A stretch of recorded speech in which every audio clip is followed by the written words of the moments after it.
Okay, तो अभी मैंने आपके सामने निफ्टी का 1 डे का टाइम फ्रेम ओपन करके रखा है। आप देख सकते हो निफ्टी का चार्ट है, 1 डे का टाइम फ्रेम है। 1 डे के टाइम फ्रेम के ऊपर आपको क्लियर कट एक चीज देखने को मिल रही होगी कि ये जो लेवल ऊपर मैंने ड्रॉ करके रखा है ये ऑल टाइम हाई है 18,890 का निफ्टी का अब तक का लाइफ टाइम का हाई है, और यहाँ से ही आपको आज के दिन गिरावट देखने को मिली है। अब ये एक पैटर्न आप ध्यान से नोटिस करिएगा, ऊपर की साइड एक ये रजिस्ट्रेशन क्रिएट हो रहा है और नीचे की साइड आप देखोगे यहाँ से एक सपोर्ट क्रिएट कर रहा है।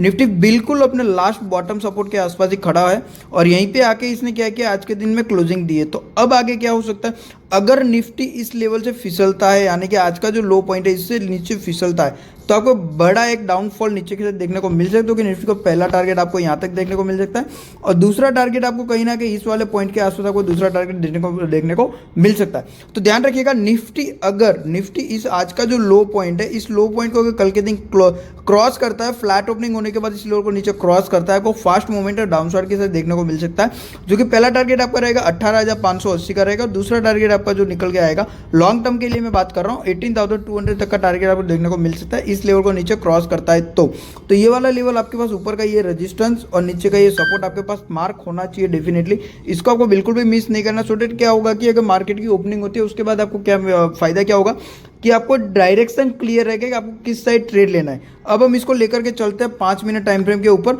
सो डेट हमें क्या होगा कि और ज़्यादा हमको क्लियरिटी मिल जाएगी हमें कहाँ पे ट्रेड करना चाहिए। तो अभी मैंने निफ्टी को आपके सामने 5 मिनट टाइम फ्रेम के ऊपर लगा लिया है। अब आप यहाँ पे क्लियर एंड कट चीज देख सकते हो, जो मैंने ट्रेंड लाइन ड्रॉ करके रखी थी अब यहाँ पे आपको सारी चीज़ें क्लियर हो रही होगी। निफ्टी के अंदर जो मैंने ट्रेंड लाइन ड्रॉ करके दी है पहले भी काफ़ी अच्छा रोल प्ले कर चुका है और आज भी इसी ट्रेंड लाइन से मार्केट ने सपोर्ट लेके फाइनली इस ट्रेंड लाइन के आसपास यहाँ पे क्लोजिंग दिया है। अब आपको यहाँ पे ध्यान रखना है कि निफ्टी अगर फ्लैट ओपनिंग होता है, इसी किसी रेंज के आसपास ओपनिंग होता है, ऊपर का लेवल आपके लिए क्या रहेगा, ये लेवल आपके लिए इंपॉर्टेंट रजिस्ट्रेशन रहेगा जो कि 18,800 का लेवल है। अब हमको बाय कब करना है ये आपके माइंड के अंदर क्लियर होना चाहिए, जब निफ्टी 18,800 को क्रॉस करेगा तभी हम यहाँ पे क्या करेंगे, कॉल साइड जाएंगे। इससे पहले हम कॉल साइड बिल्कुल भी नहीं जाएंगे। अगर मान के चलो निफ्टी फ्लैट ओपनिंग होता है, इसी रेंज के अंदर ओपन होता है, 10-15 आधा घंटा इस रेंज के अंदर निकाल देता है और फर्दर इस ट्रेंड लाइन को नीचे के से क्रॉस करता है, तब हम यहाँ पे क्या करेंगे, जस्ट 15 रुपये का स्टॉप लॉस डालेंगे और हम यहाँ पे क्या कर सकते हैं, पुट में एंट्री ले सकते हैं। जो हम पुट कौन सा बाय करेंगे, 18,700 का पुट ऑप्शन है, यहाँ पे बाय करके चल सकते हैं। हमारा जो टारगेट रहेगा, पहला टारगेट जो निकल के आएगा 18,700 का रहेगा, दूसरा टारगेट हमारा रहेगा 18,600 तक का टारगेट आपको निफ्टी के अंदर देखने को मिल सकता है। बट अगर फ्लैट ओपनिंग होने के बाद ऊपर की साइड निकलता है, इस लेवल को ऊपर क्रॉस करता है, तो हम वेट करेंगे 5 या 10 मिनट इस लेवल के ऊपर सस्टेन करें, क्योंकि आप यहाँ पे क्या हो सकता है, यहाँ पे ट्रैप करने के लिए मार्केट आ सकता है और आपको फॉल्स ब्रेकआउट देके वापस से अंदर आ जाएगा। तो ध्यान रखेंगे कि अगर ब्रेकआउट मिलता है तो इसके ऊपर 5 या 10 मिनट ऊपर सस्टेन करेगा, तभी हम यहाँ पे कॉल बाय करके चल सकते हैं। 18,800 का कॉल हम यहाँ पे बाय करेंगे और टारगेट हमारा ज़्यादा बड़ा नहीं रहेगा, 18,890 तक का टारगेट हम यहाँ पे लेकर के चल सकते हैं। इससे बड़ा टारगेट हम यहाँ पे प्लान नहीं करेंगे कॉल साइड में। अगर मान के चलते हैं कि निफ्टी डायरेक्ट गैप अप ही ओपन हो जाता है, इसी लेवल के आसपास ऊपर ही ओपनिंग होता है 18,800 के ऊपर, तो दोस्तों हम यहाँ पे कुछ भी नहीं करेंगे, थोड़ा सा वेट करेंगे। किस लेवल तक, एक बार इसको वापस आना पड़ेगा, इस लेवल के आसपास इसको टाइम बिताना पड़ेगा। टाइम बिताएगा 10-15 मिनट, 18,800 के लेवल के आसपास रुकेगा और फिर ऊपर ब्रेकआउट करेगा किसी रेंज को, तभी हम यहाँ पे बाय करेंगे। अदर बाय के बारे में बिल्कुल भी नहीं सोचेंगे, मार्केट वापस से नीचे आ सकता है, इसी तरह की रैली आपको वापस देखने को मिल सकती है अगर गैप अप ओपन होता है तो ये सिनेरियो क्लियर हो गया। अगर निफ्टी गैप डाउन ओपन हो, मान के चलो इस ट्रेंड लाइन के नीचे ही ओपन होता है, तो अगर फर्स्ट हाफ में अगर मान लो 10 या 15 मिनट में ऊपर आ जाता है, इसी ट्रेंड लाइन से रिजेक्शन लेता है, तो तुरंत हम इस लेवल के आसपास जैसे ही मिलेगा हम यहाँ पे शॉर्ट करके चलेंगे निफ्टी को, वही सेम 18,600 तक के टारगेट के लिए। बट अगर गैप डाउन ओपन होकर सीधा नीचे आने लगता है तो वेट करेंगे, लोअर लोज का इस टाइप का कोई प्राइस एक्शन बनेगा। एक मान लो एक नीचे आया, थोड़ा सा ऊपर गया हल्का सा, और ये जो लास्ट जो स्विंग बना इसको ब्रेक करेगा, तभी हम यहाँ पे पुट बाय करके चलेंगे। ऊपर का जो प्रीवियस जो स्विंग बना रहेगा वो हमारा स्टॉप लॉस रहेगा और नीचे मोमेंटम के साथ हम ट्रेलिंग के लिए हम नीचे की साइड प्ले कर सकते हैं। तो ये क्लियर एंड कट सिनारियो है निफ्टी के अंदर। निफ्टी के अंदर अगर मैं बात करूं पर्सनल, तो निफ्टी थोड़ा सा ज़्यादा नेगेटिव हो चुका है। निफ्टी अगर इस बार इस लेवल को, इस ट्रेंड लाइन को नीचे ब्रेक करता है कल के दिन के लिए, तो फास्ट आपको नीचे के साइड मोमेंटम देखने को मिल सकता है। इसी वीडियो के अंदर हम बात कर लेते हैं बैंक निफ्टी के बारे में। बैंक निफ्टी का सबसे पहले मैं आपको 1 डे का टाइम फ्रेम दिखाना चाहूँगा। तो बैंक निफ्टी के अंदर आपको एक इंटरेस्टिंग चीज़ देखने को मिलेगी। तो बैंक निफ्टी के अंदर अगर मैं बात करूँ तो बैंक निफ्टी के अंदर आप देखोगे तो 43,400 से लेके 44,400 या 500 का जो लेवल है, यानी कि 1100 पॉइंट की ये जो रेंज बनी हुई है, ये टोटली आपके लिए नो ट्रेडिंग जोन है। अगर 1 डे के टाइम फ्रेम के हिसाब से अगर मैं प्लान करूं तो यहाँ पे हम कोई भी बड़ी पोजीशन नहीं बना सकते जब तक इस लेवल को ऊपर क्रॉस ना करे, इधर नीचे के लेवल को क्रॉस ना करे। बड़ा मोमेंटम आपको कब मिलेगा, अगर कल के दिन बैंक निफ्टी इस रेंज के ऊपर ओपन हो जाता है, 43,400 के ऊपर ओपनिंग होता है और फिर अगर इस लेवल को नीचे क्रॉस करता है तो आपको फास्ट मोमेंटम नीचे के साथ देखने को मिल सकता है, जो कि बैंक निफ्टी को 43,000 तक के लेवल के लिए लेके जा सकता है। अगर मैं वन डे के टाइम फ्रेम के ऊपर बात करूँ तो बैंक निफ्टी का बाइंग कब आएगी, जब 44,081 का लेवल ऊपर की साइड क्रॉस करेगा तभी हम यहाँ पे बाय करके चलेंगे। इससे पहले बैंक निफ्टी के अंदर कोई भी सेफ साइड बाइंग पोजीशन नहीं बन सकती, क्योंकि आप इस वाली कैंडल को नोटिस करोगे, इस कैंडल की जो हाइट है 2 दिन की जो कैंडल बनी है, दोनों की कैंडल ना ही इसका हाई ब्रेक कर रहा है ना ही लो ब्रेक कर रहा है, टोटली इस रेंज के अंदर चल रहा है, यानी कि इनसाइड कैंडल बना रहा है, back to back inside candle बन रही है। मान के चलो अगर इस बार इस लेवल का इस कैंडल का लो टूट जाता है तो बहुत फास्ट मोमेंटम आपको नीचे के साथ देखने को मिल सकता है, जिसके लिए हमें रेडी रहना है। अगर मैं बात करूं इस बैंक निफ्टी के अंदर 5 मिनट या 15 मिनट टाइम फ्रेम के हो तो हम लेके चलते हैं बैंक निफ्टी को 5 मिनट टाइम फ्रेम के ऊपर। आज हमने कहां पे ट्रेड किया था, आज हमने फिन निफ्टी के अंदर ट्रेड किया था, कॉल के अंदर काफ़ी अच्छा पैसा बनाया। और बैंक निफ्टी के अंदर भी अगर मैं बात करूं तो हमने इस लेवल के अंदर ये वाली जो रेंज है, इस रेंज को हमने ट्रेड किया था कॉल साइड में।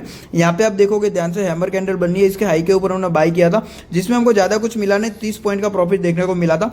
काफ़ी सारे लोग मुझे ये क्वेश्चन कर रहे हैं कि सर आप एंट्री जब देते हो तब आपका स्टॉप लॉस बड़ा होता है, 50 पॉइंट का या 55 पॉइंट का स्टॉप लॉस होता है, बट जब आप एग्जिट कराते हो तो या तो कॉस्ट टू कॉस्ट एग्जिट कराते हो तो 10 या 15 पॉइंट स्टॉप लॉस के साथ में आप एग्जिट करवाते हो।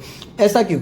तो सर एक चीज़ मैं ये मान के चल रहा हूँ कि अगर मार्केट को मोमेंटम, तो उसके लिए एक सिंपल सा लॉजिक है कि मैं मोमेंटम को ट्रेड करता हूं। अगर मान के चलो मैंने यहाँ पे कॉल बाय किया है, सपोज मान के चलो यहाँ पे कॉल बाय किया है, और अगर ये वाली जो 3 जो ग्रीन कैंडल अगर ये ऊपर की ऊपर चलती जाती तो मैं एवरी कैंडल के लो के नीचे में अपना स्टॉप लॉस मान के मैं यहाँ पे ट्रेड कर सकता था। बट अगर जहां से भी मोमेंटम रुक जाता है मैं वहां पे तुरंत एग्जिट करने के बारे में ही सोचता हूँ, क्योंकि मैंने अगर सपोज मान के चलो यहाँ पे 50 रुपए का मैंने स्टॉप लॉस डाला हुआ है, अब यहाँ पे मुझे 30 पॉइंट मिल रहे हैं और 10 पॉइंट मेरे अगर हाथ से छूट रहे तो मैं तुरंत 20 पॉइंट प्रॉफिट के अंदर मैं एग्जिट करना पसंद करूंगा। रीजन इट्स डैट कि मैं यहाँ पे 50 रुपए का स्टॉप लॉस क्यों दूं, जबकि मुझे ऑलरेडी 30 पॉइंट का प्रॉफिट मिल चुका है।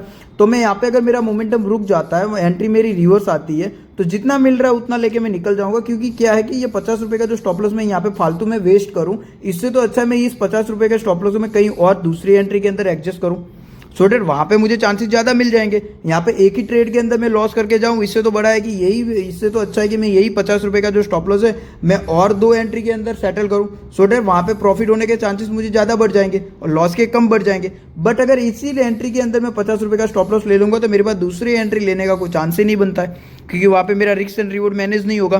तो इसीलिए मैं स्टॉप लॉस पहले प्रॉपर डालता हूँ, बट मैं कभी होल्ड नहीं करता स्टॉप लॉस के लिए। मैं जितना हो सकता है इतना जल्दी जहाँ पे भी मोमेंटम मुझे स्पाइक होता हुआ दिखता है मैं वहाँ पे एग्जिट करके निकल जाता हूँ। ओके, नाउ कल हम किस तरह से काम करेंगे, तो बैंक निफ्टी के अंदर इस वाले लेवल को आप मार करके रखना, 43,700 का लेवल है। इस लेवल को, ये जो 2 कैंडल बाहर आई है इसको इग्नोर कर देना, ये टोटली ट्रैप करने के लिए ऊपर आई थी। हमारा जो इंपॉर्टेंट लेवल है 43,700 से लेके 720, और नीचे का जो लेवल है 43,500 का लेवल है। अगर बैंक निफ्टी कल इसी रेंज के अंदर ओपन होता है, ओपन होने के बाद 10 या 15 मिनट के बाद 43,720 को क्रॉस करता है, ओनली रिस्की ट्रेडर यहाँ पे कॉल बाय करके चलेंगे। सेफ ट्रेडर के लिए कल के दिन के लिए बाइंग अच्छी नहीं रहेगी अकॉर्डिंग टू मी।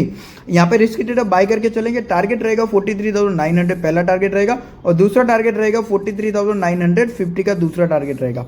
बट अगर फ्लैट ओपनिंग होने के बाद नीचे आने लगता है 43,500 के लेवल को, यानी कि इस स्विंग को नीचे क्रॉस करता है, तो भी यहाँ पे क्या करेंगे, सेफ ट्रेडर थोड़ा सा दूर रहेंगे। रिस्की ट्रेडर यहाँ पे पुट बाय करके चल सकते हैं। 15 से 20 रुपए का स्टॉप लॉस रहेगा, टारगेट 43,400 का रहेगा। 100 पॉइंट के टारगेट के लिए यहाँ पे छोटा सा ट्रेड ले सकते हैं।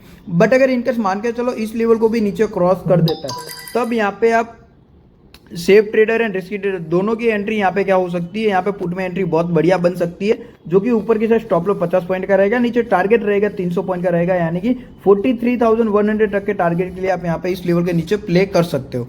अब मान के चलो बहुत बड़ा गैप ओपन हो जाता है, 43,700 के लेवल के ऊपर ओपनिंग हो जाता है, तो निफ्टी के अंदर आपको, बैंक निफ्टी के अंदर बाइंग देखने को मिल सकती है, बट वेट करना पड़ेगा प्राइस एक्शन का। और इसी तरह से सेम डायरेक्शन अगर हम देखें गैप डाउन के केस में, तो 43,400 के नीचे डायरेक्ट ओपन हो जाता है गैप डाउन, और पहली कैंडल ऊपर आ जाती है 43,500 के आसपास आ जाती है, तो हम इसी लेवल के आसपास 50 से 60 पॉइंट का स्टॉप लॉस डाल के पहली कैंडल के ऊपर, मतलब कि जो पहला स्पाइक ऊपर की साइड मिलेगा उसके ऊपर एक छोटा सा रिस्क लेके हम यहाँ पे पुट साइड एंट्री ले सकते हैं, क्योंकि यहाँ से टोटली ट्रेंड चेंजिंग एरिया है, और 43,400 के नीचे निकल जाएगा तब आपका ट्रेंड जो यहाँ पे अप साइड में है, अप ट्रेंड है, वो टोटली यहाँ पे नेगेटिव हो जाएगा। जब तक 43,400 के ऊपर है तब आपको यहाँ पे बैंक निफ्टी के अंदर अप ट्रेंड ही देखने को मिलेगा। इस लेवल के नीचे आपका ट्रेंड चेंज हो जाएगा और काफी तेजी से मार्केट नीचे की साइड जा सकता है। तो यही क्लियर एंड कट एनालिसिस है। अगर आपको वीडियो समझ में आ रहा है और कुछ नया सीखने को मिला, अच्छा लग रहा है video, please hit the like button. और अगर आप चैनल में नए हो, अभी तक आपने सब्सक्राइब नहीं किया, तो एक सब्सक्राइब और एक लाइक करके जरूर से सपोर्ट करें। मिलता है नेक्स्ट वीडियो में, तब तक के लिए जय हिंद, जय भारत, जय माता दी। और टेलीग्राम चैनल का लिंक आपको मैं डिस्क्रिप्शन में डाल दूंगा, जाके वहाँ पे चेकआउट कर सकते हो। मिलता है नेक्स्ट वीडियो में।